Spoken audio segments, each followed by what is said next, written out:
noite, meus queridos irmãos. Que bom.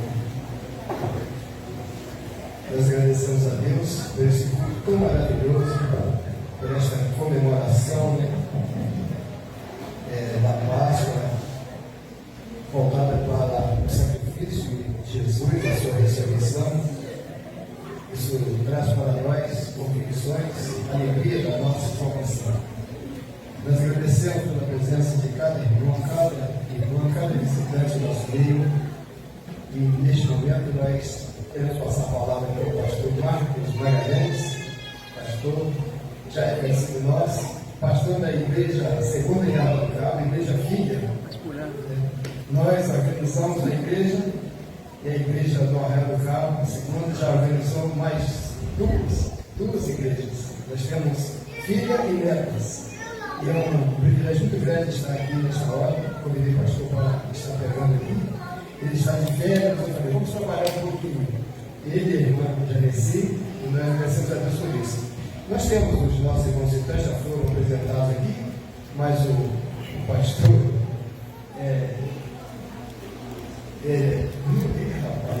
eu sei, eu esqueci. Também a sua esposa está aqui, nós agradecemos aos irmãos. E a esposa do pastor Marcos, ele falou que para ele apresentar, mas eu falei, vou falar, você dá, porque senão eu vou cometer justiça aqui, irmã. Janeci está conosco, obrigado também pela sua presença. Pastor Marcos, o senhor pode até apresentar aqui para Janeci. Pode, tá certo? E depois, então, no final do culto, se os irmãos quiserem aqui, eu gostaria de fazer uma foto com os pastores depois do final do culto, com as esposas também dos pastores. Sabe que eu estou me desculpando aqui, que eu quero que a Maria faça uma foto comigo e assim desse jeito. Pastor, que Deus abençoe o irmão. Pode usar o tempo que for preciso, pastor, que Deus colocar a sua oração, como uma honra receber aqui, com a palavra, pastor.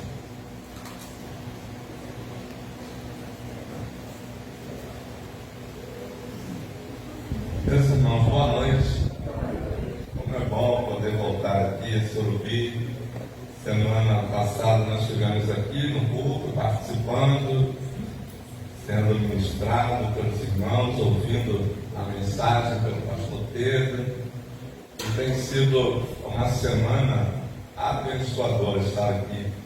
Aliás, nós estamos há 10 dias aqui em Itaúba, né? Chegamos na sexta-feira retrasada.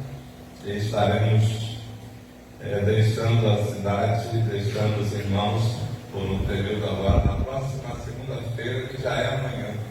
Então passa muito rápido, mas nós temos tido a alegria de estar com o pastor Pedro, com a família dele. Tem sido um tempo muito precioso, o cuidado dos irmãos, dessa igreja tão querida, que é a igreja, a mãe da nossa igreja. Eu iria falar num outro momento, mas vou aproveitar, pastor, para falar sobre o aniversário da nossa igreja. Posso? Sou autorizado? Está certo. Nós vamos estar completando lá na nossa igreja, em setembro, 58 anos de organizada.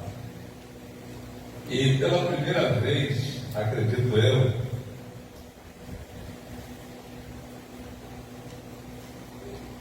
acredito eu que seja pela primeira vez que nós vamos ter as igrejas que o pastor citou aqui presentes no mesmo culto, lá no Arraial do Cabo. Nós vamos ter a igreja mãe, que é a igreja Sorubim, vamos ter as duas igrejas que são filhas da nossa igreja e netas de vocês.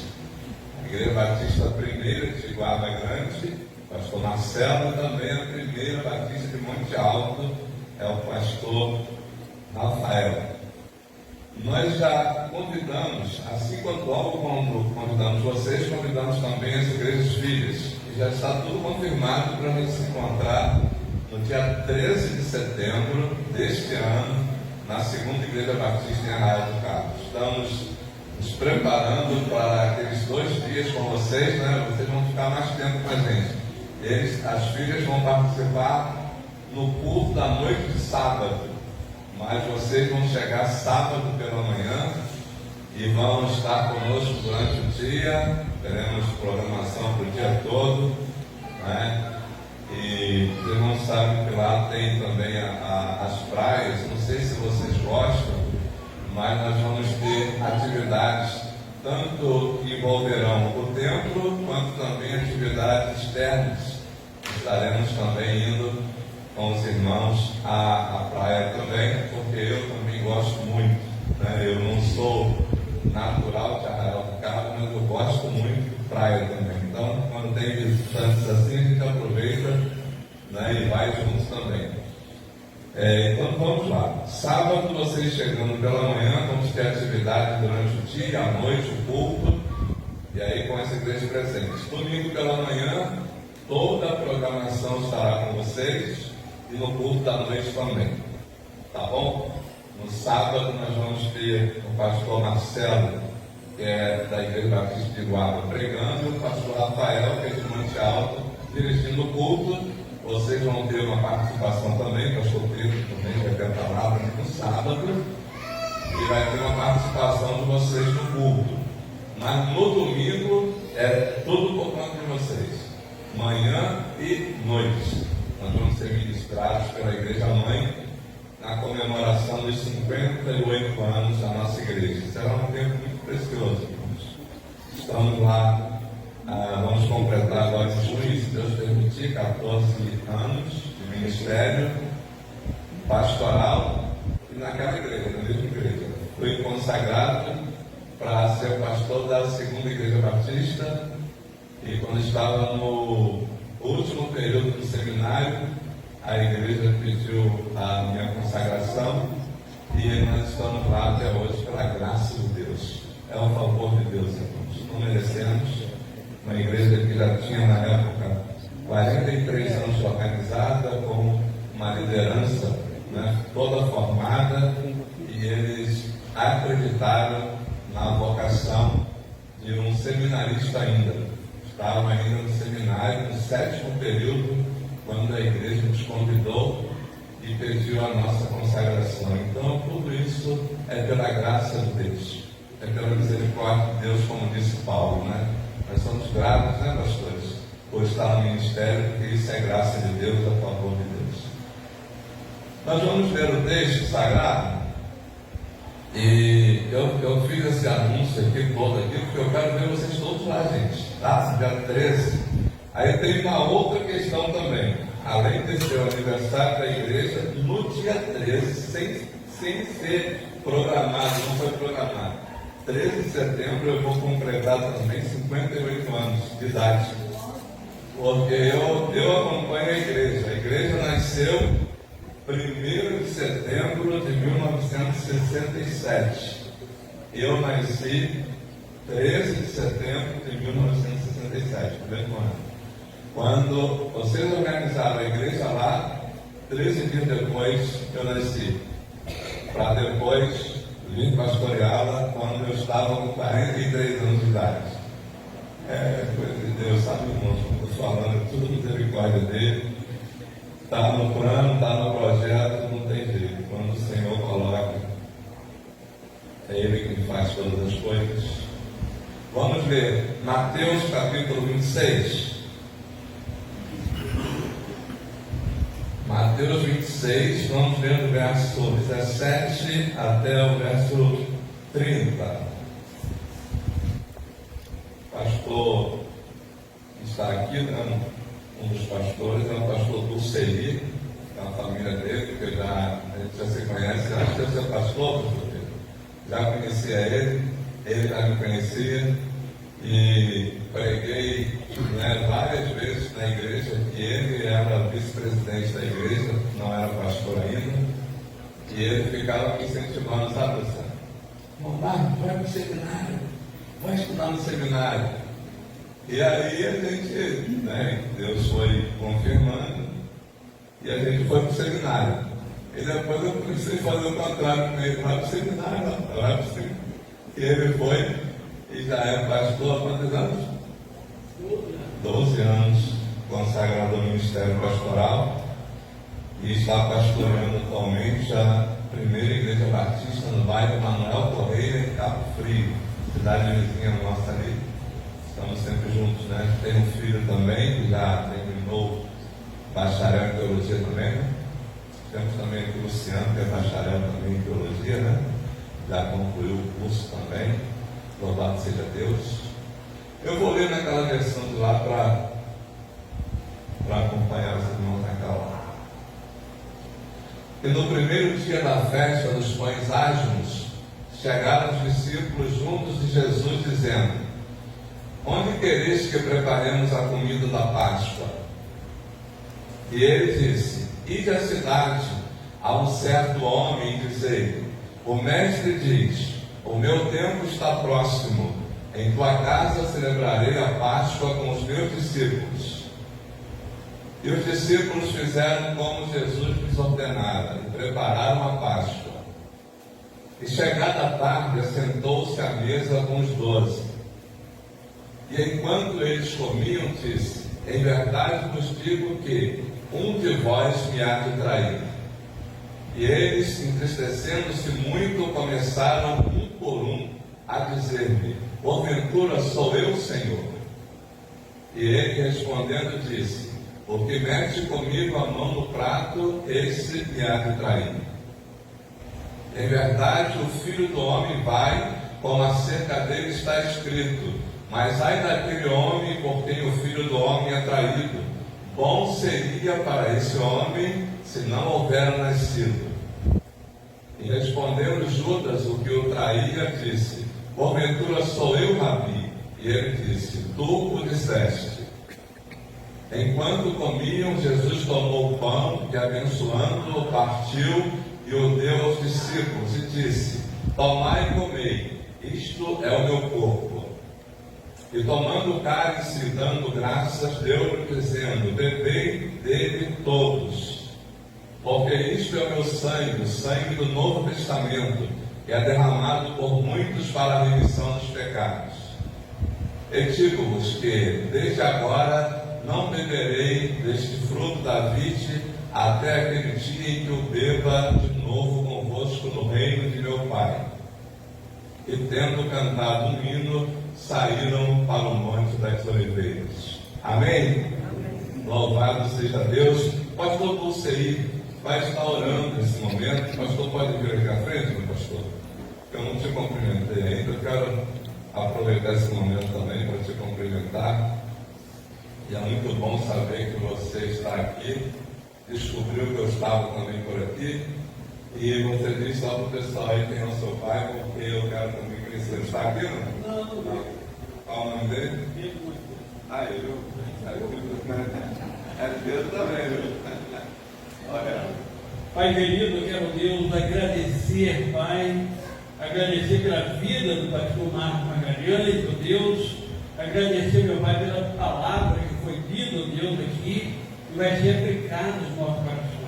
Quero agradecer, ó Deus, por cada vida, Pai, aqui presente, ó Deus, qual vai receber, ó Deus, a tua palavra.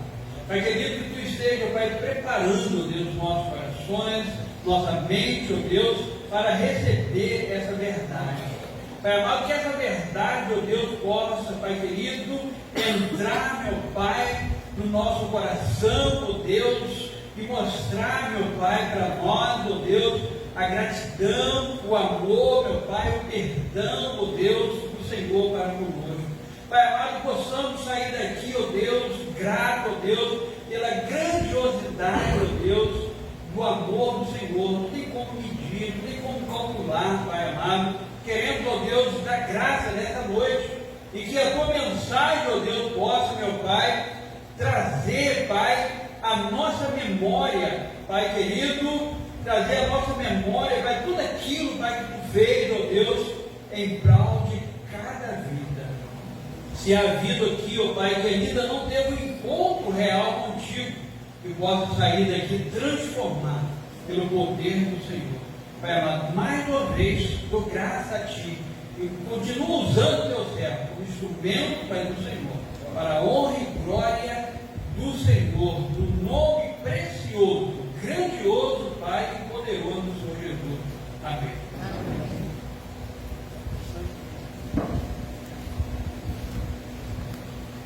Meus irmãos, vamos pensar um pouco sobre a última Páscoa e a instituição da primeira ceia do Senhor. Nós estamos hoje num domingo muito especial, em que nós comemoramos e chamamos de Domingo da Ressurreição. Hoje eu estava acompanhando um dos pastores, que são colegas do nosso ministério, né? E ele fez na igreja dele algo que eu achei muito assim diferente, mas eu achei também muito importante. Eu nunca tinha visto. Ele convocou a igreja para hoje, 6 horas da manhã, estarem no templo para estar realizando o culto e pensando no domingo da ressurreição do nosso Senhor e Salvador Jesus Cristo. Então, irmãos, nós estamos diante de uma semana, diante de um domingo que nos leva, nos envolve em sentimentos dos mais variados possíveis.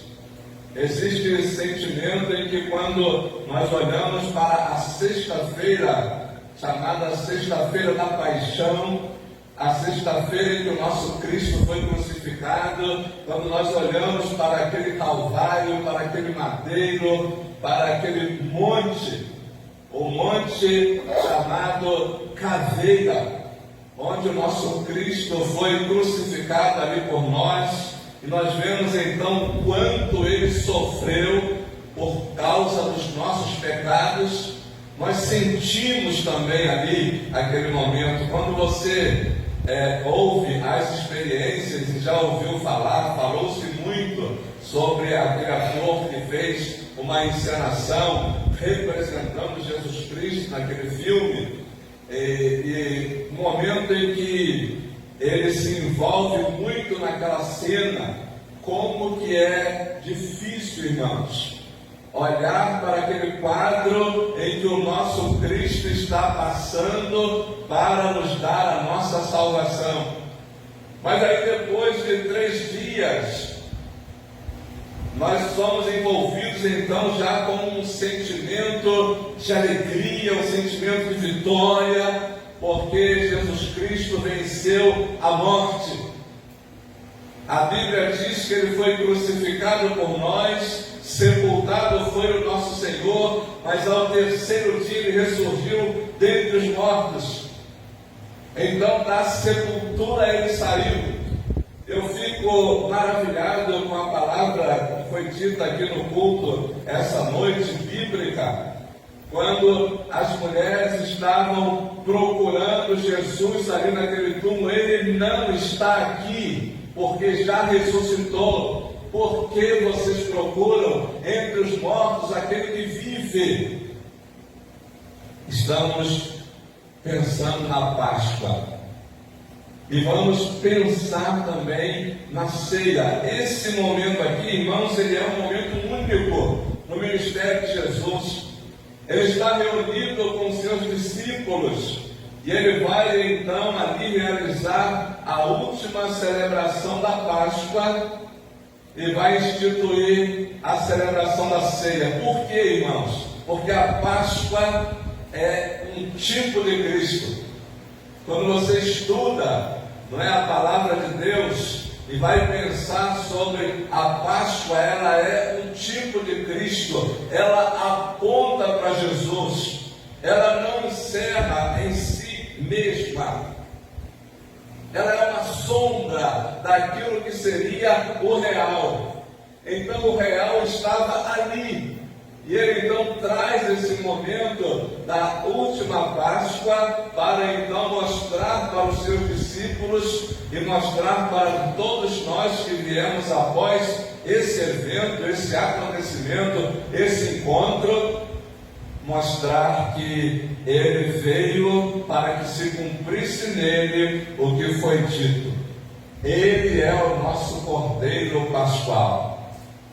Nós estamos pensando aqui hoje, irmãos, sobre a Páscoa, e pensar na Páscoa é pensar numa festa judaica, uma festa que foi instituída pelo líder Moisés, o servo de Deus. E quando nós pensamos, irmãos, nessa palavra, nessa expressão Páscoa, nós precisamos entender o significado dela, que é passagem ou passar por cima. E aí nós precisamos visitar o contexto, o que aconteceu nesse momento em que a Páscoa ela é instituída por Moisés. Os irmãos sabem que Moisés ele tem 3 grandes ciclos na vida dele. A vida de Moisés é dividida em 3 grandes momentos. Ele vive, segundo a Escritura, quantos anos? 120 anos. Os primeiros 40 anos da vida de Moisés foi vivido no palácio, na casa de Faraó. Ele foi instruído, irmãos, como príncipe para ser um faraó. E Moisés já tinha algo dentro dele de liderança. Ele vê o egípcio maltratando o israelita, então ele vai lá e mata aquele egípcio. E então, preocupado com qual seria a atitude de Faraó, ele foge para o deserto. E aí começa o segundo ciclo da vida dele. São mais 40 anos que ele está agora no deserto. E lá está, irmãos, ele então cuidando das ovelhas do seu sogro Jetro. Lá ele constitui família, casa-se com Zípora. E ele então está na casa do seu sogro Jetro. E depois, irmãos, de 40 anos, ele tem então aquela visão da sarça que está queimando e não se consome. E começa então o momento em que Deus o chama para libertar o seu povo que está escravizado no Egito. E diz a palavra de Deus que Moisés, então, primeiro ele faz um questionamento com Deus. Ele diz que ele tinha dificuldade de falar. E Deus diz para ele: não tem problema, a gente resolve isso. Eu falo com você, você fala com seu irmão Arão, e Arão fala com o povo. Arão sabe falar. É semelhança, irmãos, de Jeremias, lembra? O profeta Jeremias, quando foi chamado para ser profeta de Deus, ele dizia: eu não sei falar porque eu sou uma criança. E Deus disse para ele: então não tem problema, a gente resolve isso, Jeremias. Tudo que eu te mandar falar, você vai falar. E aonde eu te enviar, tu irás. Está resolvido. Eu não sei, pastor Pedro, se essa palavra que eu estou dando nesse momento, aqui presente conosco, está alguém que é vocacionado. Nós terminamos agora a campanha de missões mundiais. Eu não sei a igreja aqui como está nesse momento, nessa questão da campanha, mas nós terminamos a campanha, estamos terminando a nossa campanha na igreja, né? Vamos terminar no final, agora, dia 26, a campanha de missões mundiais. Talvez você seja uma pessoa vocacionada por Deus para um ministério. E talvez o ministério que Deus tem com você não seja pastoral. Talvez o ministério que Deus tenha com você não seja na música. Porque muitas vezes nós, reduzimos a vocação de Deus aos ministérios que nós estamos vendo, as pessoas trabalhando na igreja, mas tem uma forma que Deus deseja usar a sua vida.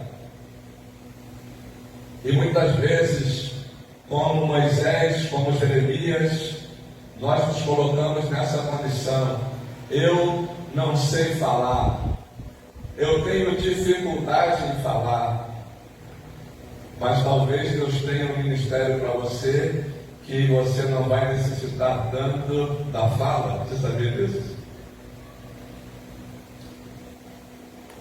É possível que tenha alguém aqui entre nós que ainda não identificou qual é a sua vocação. Todos nós temos uma vocação. Todos nós temos um ministério a realizar na igreja de Deus. Todos nós temos um dom dado por Deus. E é só necessário que você identifique esse dom pela direção do Espírito Santo, para você poder ser instrumento de Deus, na casa de Deus e no reino de Deus. Amém, queridos? Eu não sei qual é a sua vocação, mas vamos pensar então sobre a Páscoa. Quando Moisés então vai libertar o povo de Israel, ele faz uma pergunta para Deus: quando eu chegar lá para libertar o povo de Israel, e eles, o próprio povo, me perguntar qual é a sua credencial, em nome de quem que você veio para nos libertar, o que eu vou dizer? E Deus disse: você vai dizer para eles o seguinte: eu sou, me enviou a vós. O grande eu sou me enviou a vós. Essa é a credencial. Moisés não iria no nome dele como líder. Moisés não iria no nome do irmão dele, Arão. Moisés iria no nome do grande eu sou, daquele que pode todas as coisas, tanto que libertou o seu povo das mãos do poderoso e temido Faraó. Para que Deus pudesse libertar o povo, o coração de Faraó estava endurecido. Deus enviou 10 pragas. Quantas pragas? 10 pragas.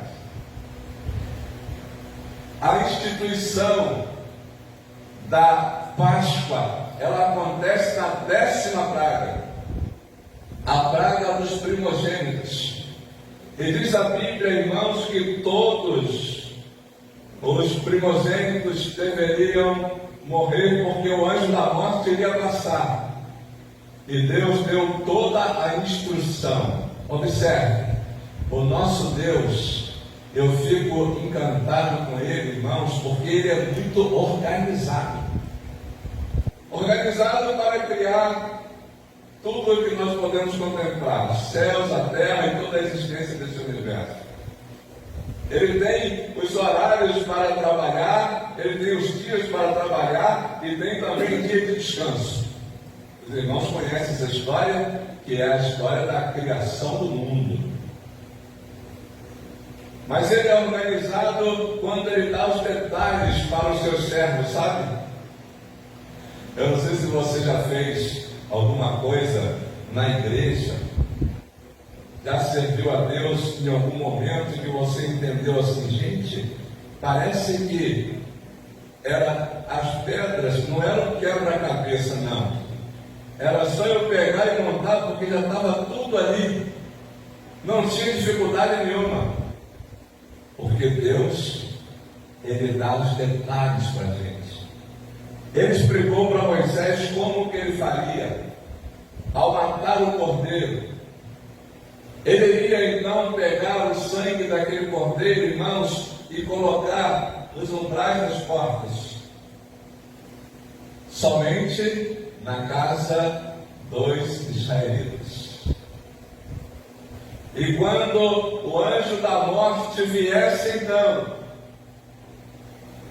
ele iria passar por cima e não iria matar os filhos. Aí, irmãos, é instituída a celebração da Páscoa, passar por cima. E o povo de Deus então é liberto, irmãos, daquela opressão, da escravidão. E diz a palavra de Deus que quando nós olhamos para a Páscoa, nós podemos ver uma escravidão, um tipo de escravidão humana. Eles foram libertos de um poder, de um homem, de uma nação. Quando Jesus Cristo está agora instituindo a ceia com os seus discípulos, nesse momento da ceia acontece alguns capítulos que nós vamos estar conversando sobre eles aqui. Nós olhamos para a Páscoa e vemos uma libertação, humana, uma escravidão humana. Olhamos para a ceia do Senhor e vemos uma libertação espiritual. Jesus Cristo foi até a cruz do Calvário como o Cordeiro Pascual em nosso lugar, derramou o sangue sem mancha, sem nódoa, sem mácula, pelos nossos pecados. E a libertação que Ele nos dá é uma libertação das garras do diabo. Cumpre-se então em nossa vida aquela palavra que está no Evangelho de João, no capítulo 8, versículo 32. Conhecereis a verdade e a verdade vos libertará. Se, pois, o Filho do Homem vos libertar, verdadeiramente sereis livres, mas não de uma escravidão humana, de uma escravidão espiritual. Ele nos coloca novamente em comunhão com Deus.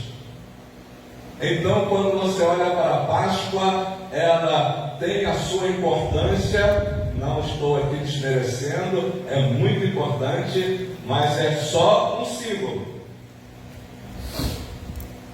Ela é a sombra, ela é um tipo daquilo que seria a realidade. Quando Jesus vem, então aconteceu a realidade, cumpriu-se nele. Ele é o Cordeiro Pascual. E diz que como uma ovelha muda vai ao matadouro, assim o nosso Cristo foi até a cruz do Calvário.